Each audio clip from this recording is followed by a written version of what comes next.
Il-ftehim iffirmat bejn l-Aġenzija l-Infurzar Lokali u l-Assoċjazzjoni tal-Kunsilli Lokali se jara Tliet Miljun Ewro minn ħlas taċ-ċitazzjonijiet imorru għal proġetti ta' fejda fil-komunità fit-3 snin li ġejjin. Il-proġetti li se jkunu appoġġjati f'dan il-ftehim huma msejsa fuq 5 prinċipji ewlenin.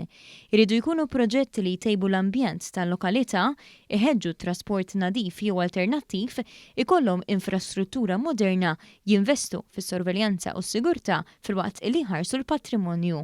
F'konferenza tal-aħbarijiet bit-tema Gvern għan-Nies, il-Ministru għall-Intern, is-Sigurtà Nazzjonali u l-Infurzar tal-Liġi Byron Camilleri saħaq li s-sigurtà se tkun fiċ-ċentru tal-proġetti li se jsiru bħala parti minn dan il-ftehim.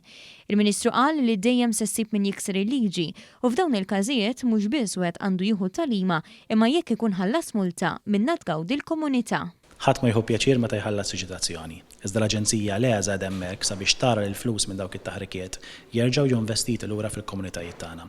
U għaldaqstant bisħab mal-Kunsilli Lokali qed naraw li jkun hemm investiment ta' 3 miljun euro fi 3 snin għal proġetti li huma speċifiċi fil-komunitajiet tagħna, proġetti ambjentali, proġetti għat trasport nadif, proġetti li waslu għal sigurtà aħjar fil-komunità tagħna. Il-Ministru għall-Wirt Nazzjonali, l-Arti u l-Gvern Lokali José Herrera qal li fil-qofol ta' dawn il-proġetti se jkun hemm l-aspett ambjentali u ħeġġeġ lil kunsilli lokali biex joħorġu bi proġetti innovattivi u ambizzjużi li jkunu sostenibbli u jħallu effetti fit-tul. Aħna qed nippruvaw nagħmlu enfasi qawwi anke bħala Dikasteru illi l-proġetti li jsiru fuq livell lokali jikunu hemmhekk biex jelevaw anke l-kwalità tal-ħajja tan-nies u allura ma jkollokx investiment f'dak li huwa ambjent, f'dak li huwa aspetti patrimonjali u kulturali ma tkunx tasal għal dan il-għan.